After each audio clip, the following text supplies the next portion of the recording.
I'm 84 years old, which means I've lived long enough to offend people simply by telling the truth. So let me start by saying something that will make many of you uncomfortable. Don't marry for love. I know how that sounds. Cold, cynical, bitter. That's what people assume when an old man questions romance.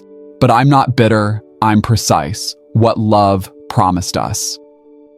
When I was young, love was sold as salvation. You find the right person and everything else aligns. Your loneliness, your purpose, your sense of meaning. Love was supposed to be the answer, so we married it.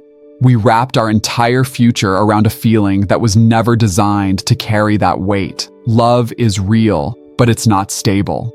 This is the part no one told us. Love is real, powerful, transformative, and unstable. It shifts, it fades, it mutates. Not because anyone fails, but because humans change.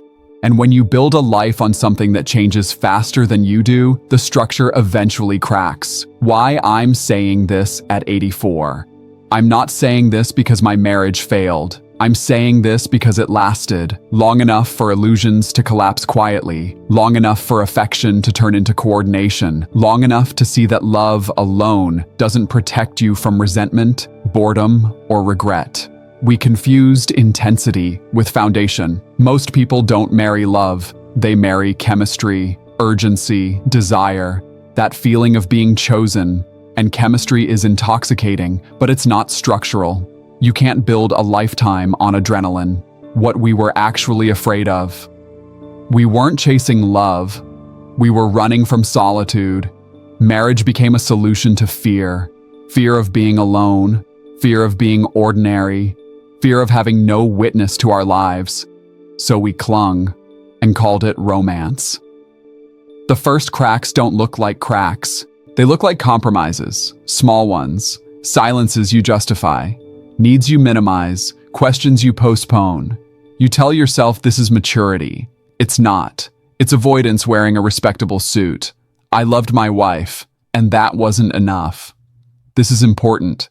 I loved her, deeply. Sincerely. And still, love didn't teach us how to negotiate resentment, how to evolve together, how to survive long stretches of emotional drought. Love made the beginning beautiful. It did not make the middle easy. What no one mentions at the wedding, no one tells you this part.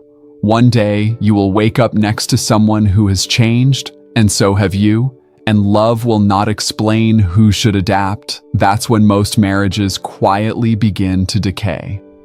The dangerous advice. We repeated follow your heart. We said it like wisdom, but hearts don't plan for exhaustion, illness, money, aging, or loss of identity. Hearts feel, they don't prepare. I'm not anti-love. Let me be clear, love matters. It just shouldn't be the foundation. You don't build a house on weather. The question I wish I'd been asked before marriage, no one asked me, can you grow with this person when love is quiet? Can you tell the truth when it's inconvenient? Can you respect each other when desire is absent? Those answers matter more than passion. Why this matters to you. If you're young, this may sound pessimistic. If you're older, it may sound uncomfortably familiar. Either way, stay, because I'm not here to destroy love. I'm here to tell you what actually lasts. What I do instead, not yet. That comes next. Because before you replace a lie, you need to see how deeply you believed it. There's a phase in every long marriage that no one prepares you for. It doesn't have a name. It doesn't announce itself. It just arrives one day and stays. Love doesn't disappear. It goes quiet. And if you don't know what you're listening for, you mistake silence for failure. The middle is where marriages actually die. People talk about beginnings and endings. They don't talk about the middle. The middle is where careers peak and drain you, where bodies start betraying you, where parents get sick, where children leave. The middle is long, and love, real love, is not loud there. It's practical, muted, often tired. If your marriage depends on constant emotional intensity, the middle will starve it. What replaced love without us noticing? When love softened, something else took its place. Coordination. Who picks up the groceries? Who pays which bill? Who drives to appointments? At first, this feels like partnership. And it is, to a point. But if coordination becomes the only language you speak, intimacy evaporates. You become efficient strangers. Why attraction isn't the glue? You think it is. Attraction is honest, but it's also seasonal. Bodies change, health changes, energy fades. If attraction is the main reason you chose each other, time will eventually challenge that choice. And time always wins. The question that should replace, "Are you in love?" Here's the question that matters more. Can you repair with this person? Because every marriage breaks, in small ways, constantly. Misunderstandings, disappointments, unspoken resentments. Love doesn't fix those. Repair does. Repair is a skill, not a feeling. No one taught us how to repair. We were taught how to apologize politely, not how to reopen difficult conversations. We learned how to avoid conflict, not how to metabolize it. So resentment accumulated quietly, like plaque in an artery. What actually sustains a marriage? This may disappoint you. What sustains a marriage isn't passion. It's mutual responsibility for emotional climate. That means you notice when the room feels cold. You don't pretend not to feel tension. You take ownership without waiting to be asked. Most people outsource that work to love, and love eventually gets tired. Respect outlasts romance. Here's something I've seen repeatedly. Couples who lose attraction but keep respect survive. Couples who keep attraction but lose respect don't. Respect means you don't mock their fears, you don't weaponize their vulnerability, you don't rewrite history to win. Love can survive many things. It cannot survive contempt. The quiet danger of unspoken contracts. Every marriage has contracts no one signs. I'll sacrifice my dreams if you stay. I'll stay quiet if you don't leave. I'll be reliable if you don't expect too much. These deals feel reasonable in the moment. Over decades, they become prisons. Why so many people wake up too late? Most people don't realize their marriage is hollow until life slows down. Retirement, empty house, illness. When distractions disappear, what's left finally speaks. And often it says, "We never learned how to be honest together." I'm not saying don't commit. I'm saying don't confuse commitment with romance. Commitment is choosing the work after the feeling changes. Love is the invitation. Commitment is the agreement. What I'd tell my younger self. I'd say this: don't ask if you're in love. Ask if you can tell the truth here. Ask if conflict is survivable.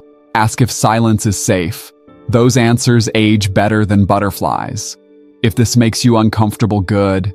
It should, because discomfort is where wisdom begins. What comes next?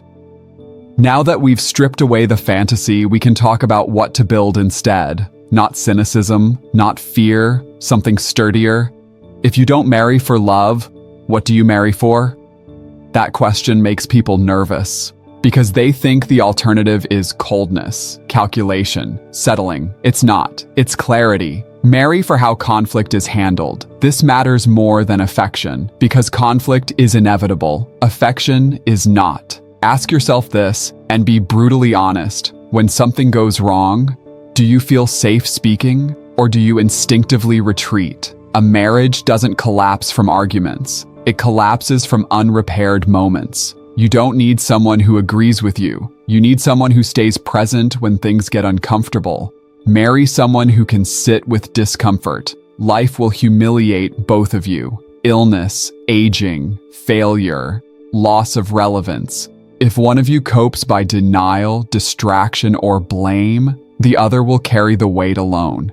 You want someone who can sit in silence without needing to fix, escape, or dominate it. That's intimacy. Marry for shared pace, not shared passion. Passion is fast. Life is long. What matters is pace. Can you rest together? Can you move slowly without resentment? Can boredom exist without contempt? At 84, I can tell you this. A shared rhythm outlasts shared excitement. Marry someone who respects your interior world. This is subtle, but crucial. Do they listen without immediately correcting you? Do they treat your emotions as valid even when they don't understand them? Many marriages fail not from lack of love, but from chronic emotional dismissal. Being tolerated is not the same as being respected. Marry for repair again. Yes, I'm repeating this, because it's that important.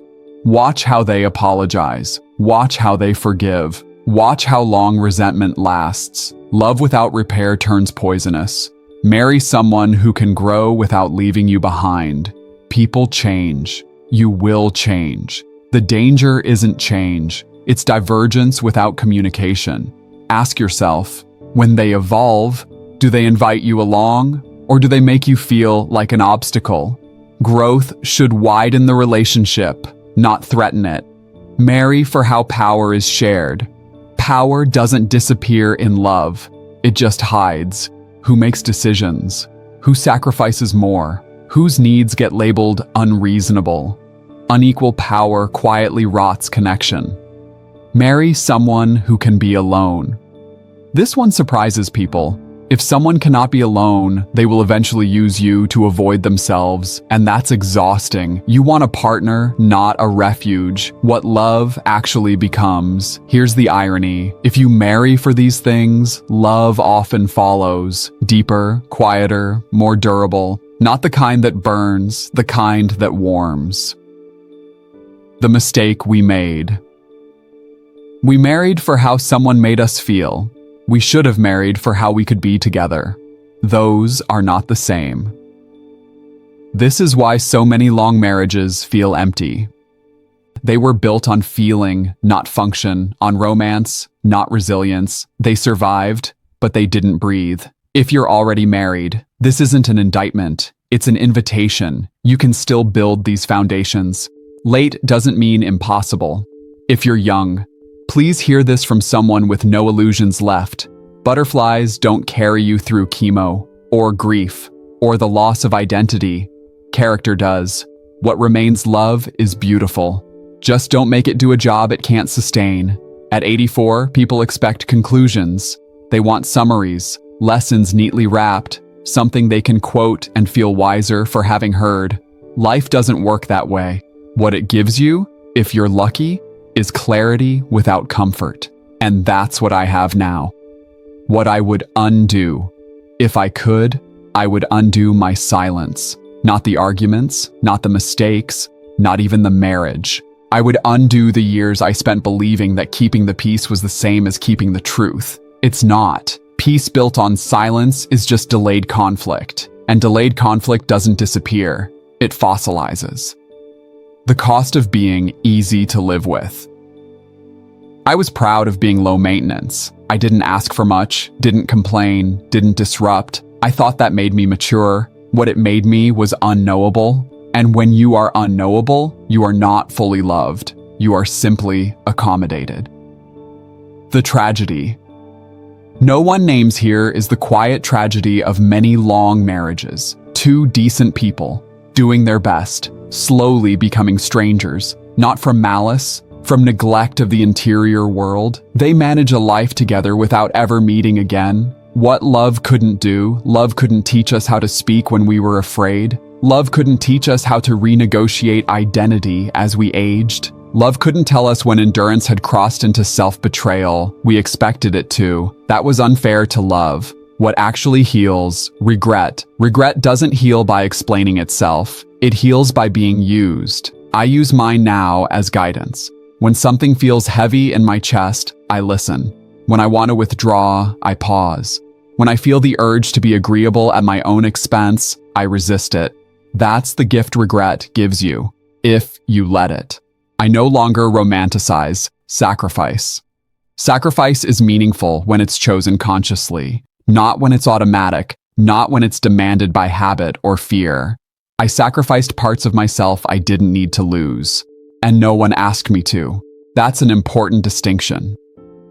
The question that now guides me. I ask myself one thing now, over and over. Is this honest? Or is this convenient? Convenience kept me married. Honesty finally gave me peace. What peace actually is. Peace isn't happiness. It's alignment. It's when your inner life and outer life stop contradicting each other. It's when you don't have to rehearse yourself before speaking. It's when being alone doesn't feel like punishment. If you're married now, listen carefully. You don't need to leave. You need to rebuild the foundation. Ask better questions. Repair more often. Tell smaller truths before they become large ones. Love may return, or it may not. Either way, integrity will. If you're considering marriage, don't marry for how someone makes you feel today. Marry for how you handle discomfort together. Marry for shared responsibility for emotional weather. Marry someone who won't disappear when you finally speak honestly. What I know at 84, love is beautiful, but clarity is merciful, and mercy lasts longer. The last thing I'll say. If I could speak to you across time, this is what I'd tell you. Quietly, without drama, don't marry for love. Marry for truth, for repair, for shared courage, for respect that doesn't need desire to exist. Love will visit. Let it be a guest, not the foundation. If this helped you see something you've been avoiding, leave a comment. Not to explain, just to acknowledge. Subscribe if you're choosing clarity over fantasy. At my age, illusions are expensive. Truth is finally affordable.